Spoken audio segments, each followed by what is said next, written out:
I am super excited to bring Sean Leblanc up. Some of you might have seen Sean. He was actually speaking right over there on the Nikon stage yesterday, which I thought was a pretty cool honor. So we appreciate Sean saving his best work to share here on the MagMod booth. But truly, Sean is a photographer out of Canada. He not only does wedding work, but he's also been doing some corporate work as well. But really love his stuff and looking forward to his presentation. So Sean, let me turn your mic on real quick. Hello. There we go. Got it. All right, how's everyone doing? Just any Canadians? No? Just you. Hello? Oh, just me. I'm from Michigan. Oh, Michigan, close enough.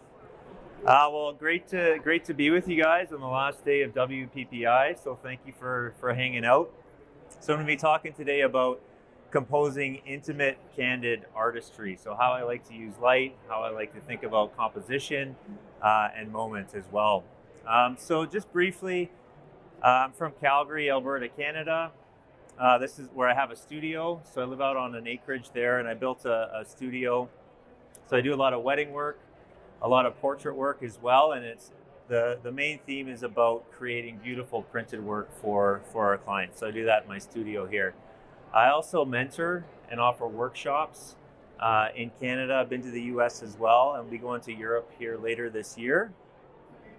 And recently I started working with some more exclusive clientele, and we actually created a 22-foot wall art collection for his custom garage. So it's just some of the projects that I've been working on. So these are a few general tips that I like to offer students. So, always shoot in manual, and really your technical has to be automatic. So on a wedding day, there's so much going on. So if you really have your technical elements dialed in, it'll make shooting that much easier. Simplify your gear. So when I first started out in wedding photography, I had a bag about this big full of gear, and since then I've just dialed it down to one little bag. I typically underexpose, so when I'm shooting, I'll look at the meter in my camera and underexpose from there. ISO is always my first decision.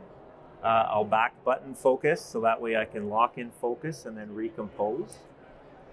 I'll rarely have clients looking at the camera, always capturing the details and creating variety.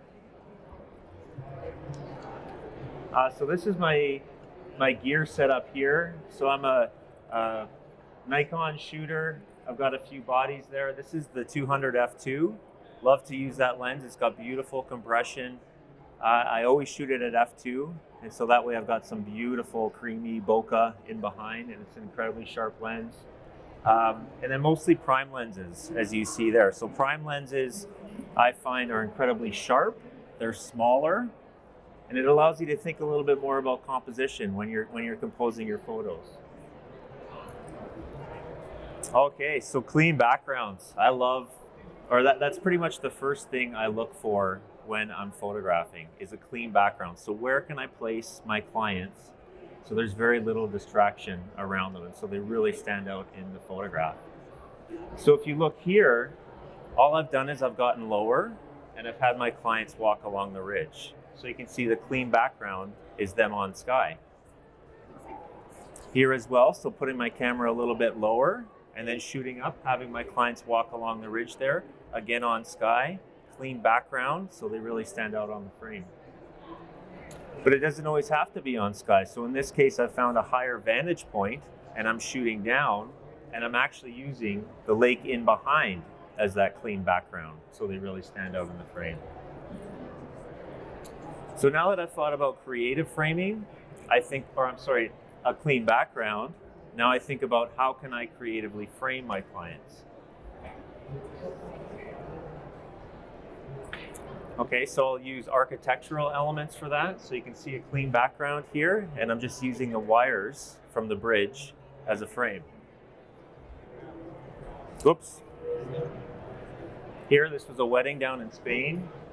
So I wanted to bring in some of that beautiful brickwork. So I'm using a bit of a wider lens here, but then using the doorway, the iron doorway, as a frame.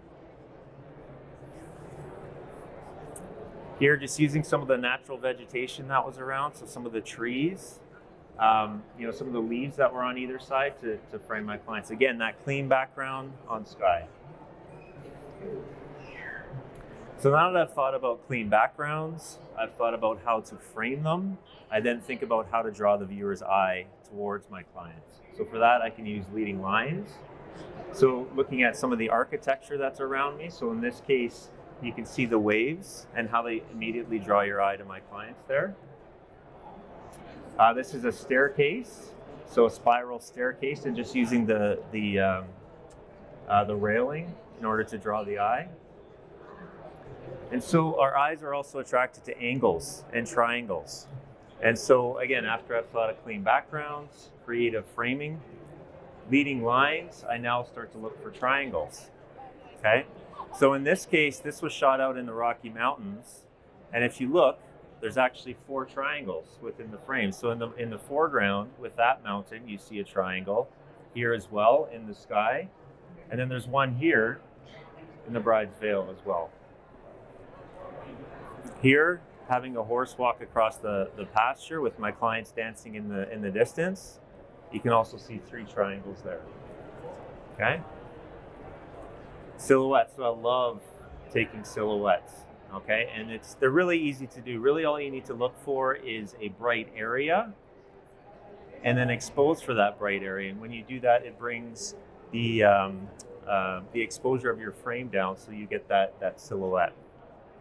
So for this photograph here, you can see clean background, bright area, and they're actually just standing on a picnic table in a very busy parking lot. So I kind of cut out all that distraction, got down lower, and shot on a plane to get that.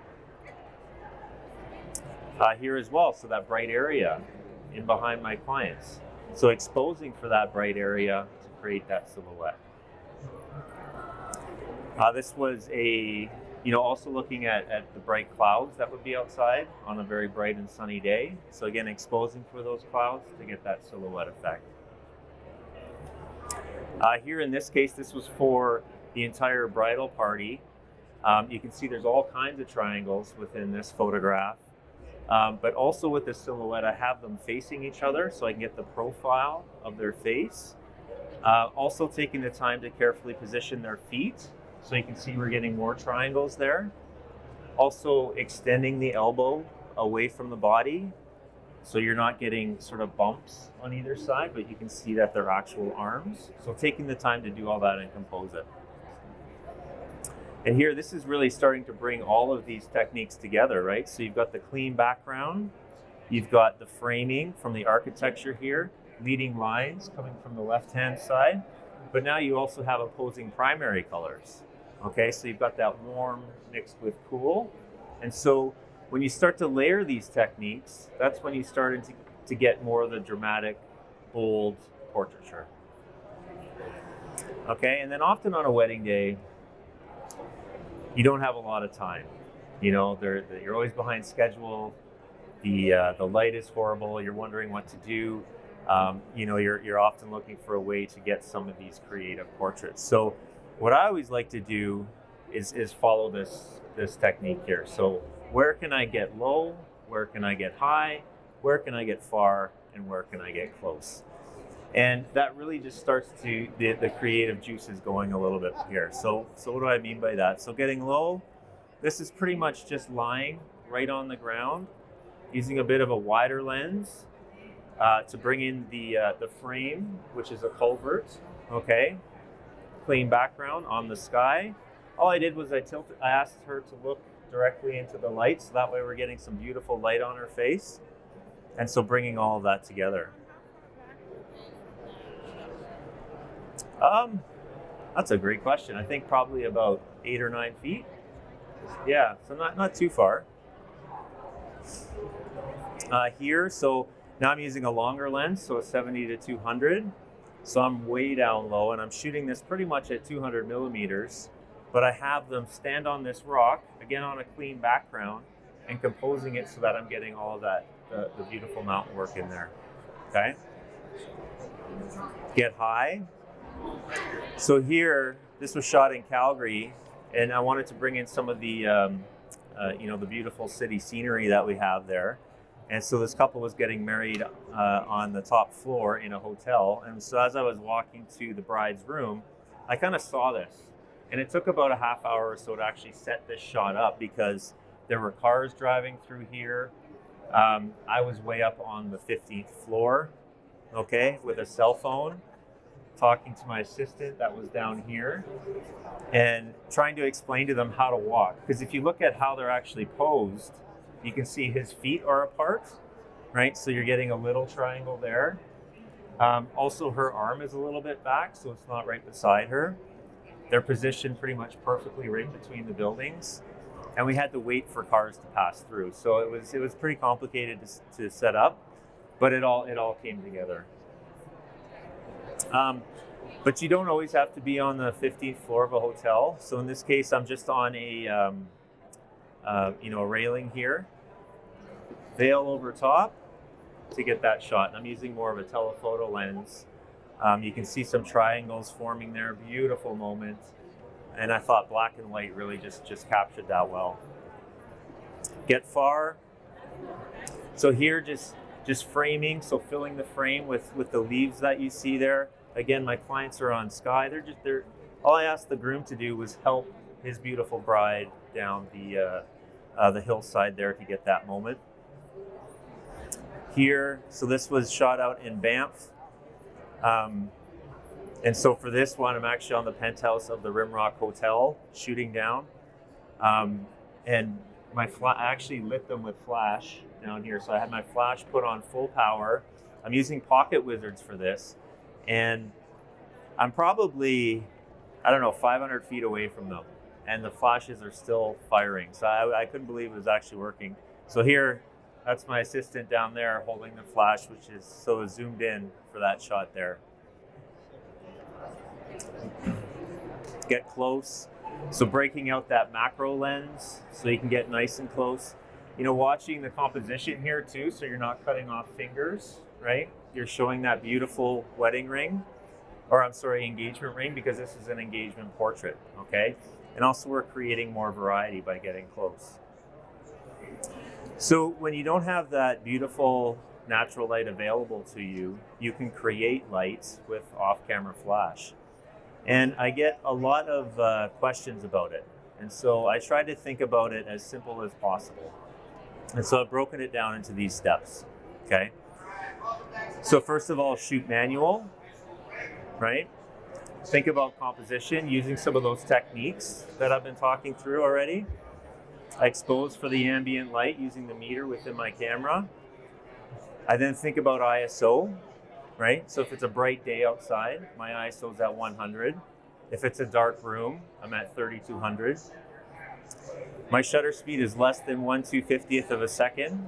Okay, so that way I'm getting the full power from my flash. It's less than the sync speed in my camera. And then I think about aperture. And that's when I underexpose by 2 stops. So I expose the ambient light by 2 stops. And then I adjust my flash output. So I'll show you an example here. So for this portrait, and this is my gear setup here, okay? So this is my Nikon SB5000, okay? With a MagGrid and MagGel on it to help focus the light. So I expose for the lamp coming down from the ceiling. I then bring in my off-camera flash, which essentially is my assistant holding the flash above them like that over the railing, okay, to get that light that you see there. And with the Nikon cameras, they have incredible dynamic range. So in post-production, I'm able to bring in all of those details in the shadows that I captured there. So, with this shot, you can see there's all sorts of triangles within this frame. Also, if you look at composition, you've got the couple here with the light coming down here, okay? So that way you're creating balance within the frame as well. Also leading lines, right? Opposing primary colors of that warm light mixed with the cool blue that you see there. Where's the blue gel in that? Hey? Where was the blue gel in that? Or is it a white bag? So the blue that you see here, I actually did in post-production. Yeah, so I use smart objects in Photoshop to do that, okay? I could have done that with a flash, but I didn't have time, right? So on a wedding day, there's so much going on that, you don't really have time to set that up. I didn't, at least, okay? So now that I'm using off-camera flash, I'm able to, separate my clients from a darker background. Okay, so if you look right here, this area is quite a dark. This TV actually is quite bright, so you're seeing a lot of that. But this is a dark area. So to separate them a little bit more from that dark area, I just asked the groom to hold a flash, you know, like that, right, in behind them. So you get that light hitting the umbrella, spilling down onto them there. Here as well. So my assistant is just standing right here, hidden, literally with this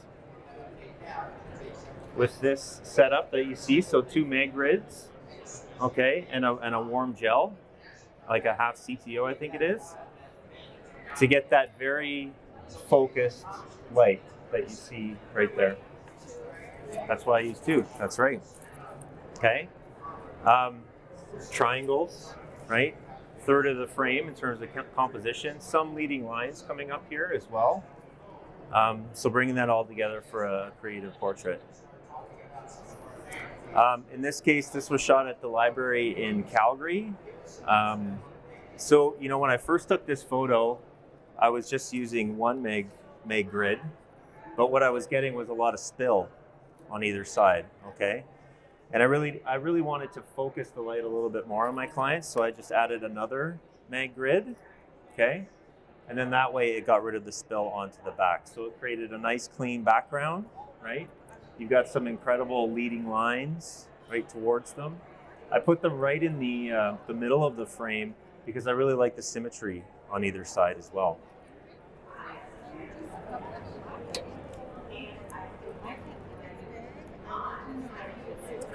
So off-camera flash silhouette. So again, when you don't have that creative natural light to work with, you can use an off-camera flash to create that bright spot in behind your clients to create a silhouette, okay?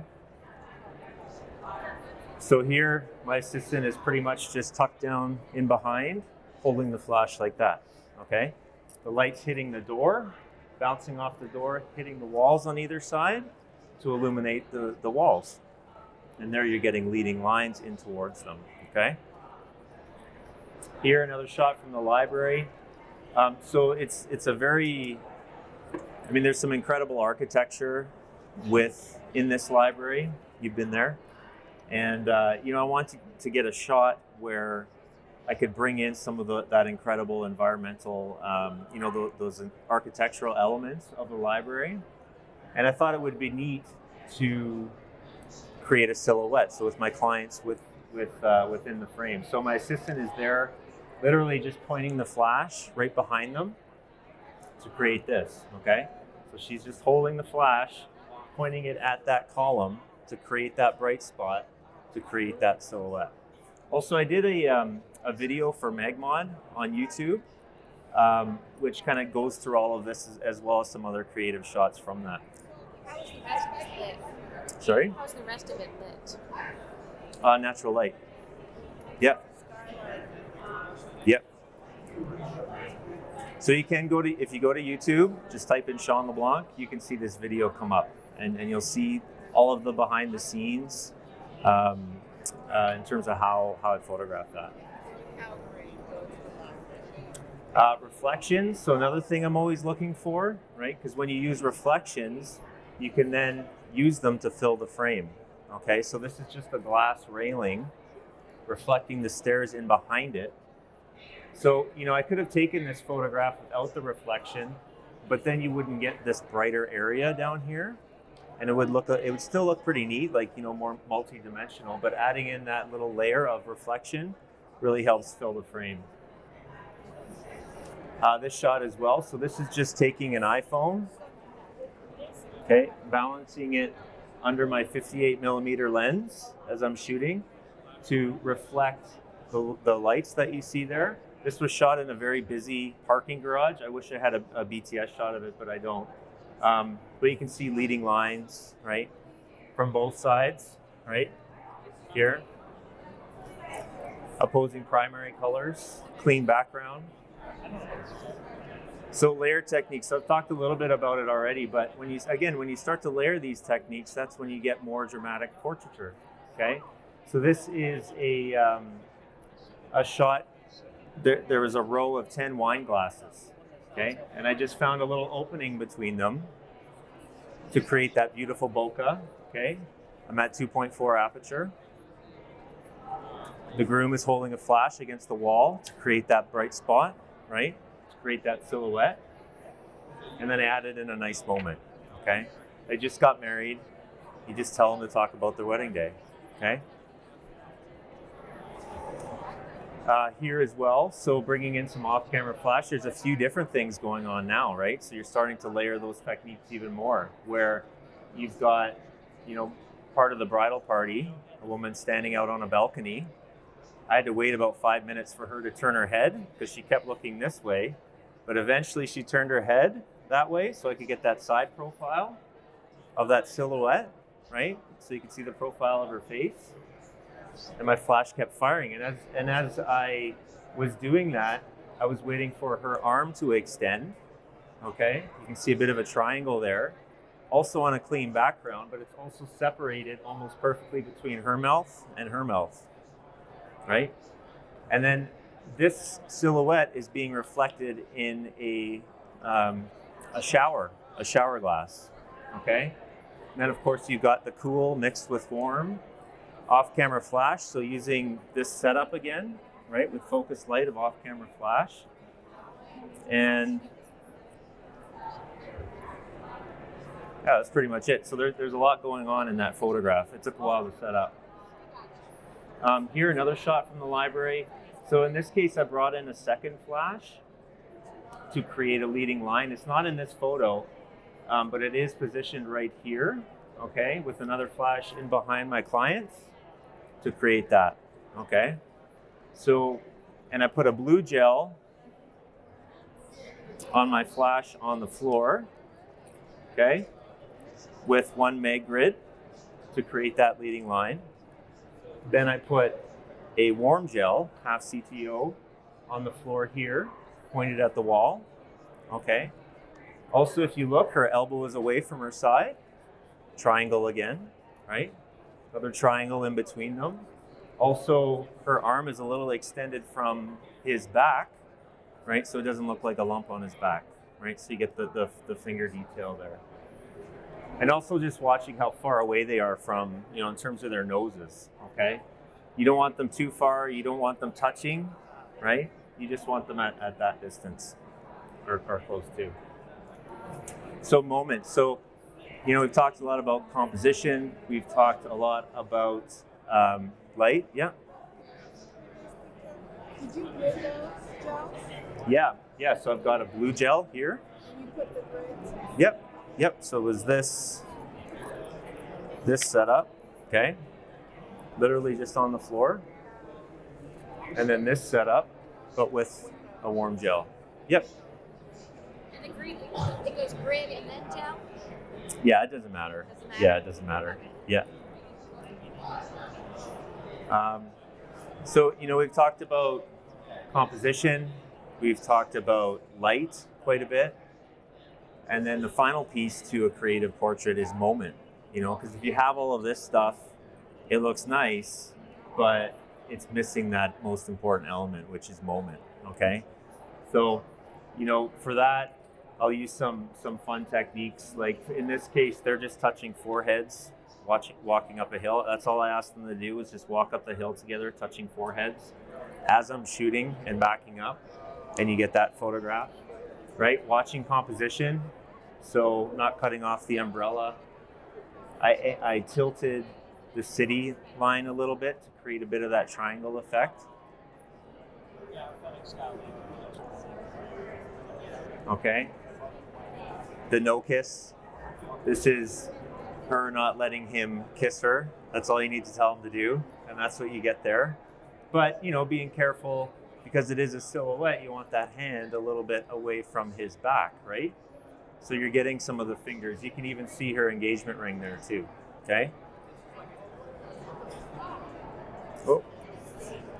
And this one, just kissing each other for the second time on their wedding day. So they've already done it at the ceremony, but this was the second kiss, okay? Again, leading lines in terms of the veil. on a clean background. So originally I had them on sky, but because she's wearing white and the sky is bright, they kind of blended in together. So I found this dark background here to position them on, and just had the bridal party kind of wave the veil to create that effect there, and then compose it so her wedding ring was still showing, right? So in summary, again, clean backgrounds, number one thing I look for. Creative framing. Think about leading lines, how to draw the viewer's eye towards them. Triangles, opposing primary colors, silhouettes. And when you don't have that natural light available to you, using off-camera flash to create that light, reflections, and then of course layering them. And the more you layer, the more dramatic and more bold your portrait will be. So this is that MagMod video I was telling you about on YouTube. You're welcome to go check it out. I do have a workshop coming up. It's a 4-day, 4 master classes. So I'm working with Crispin Studios and King & Fields, and of course our partner Graphy Studios behind us here. It's in Charleston, South Carolina. You can hop on my Instagram or my website to check out the details about that. It's March 16th to 19th. And that's it. So yeah, there's my Instagram handle, and thank you very much, guys. All right.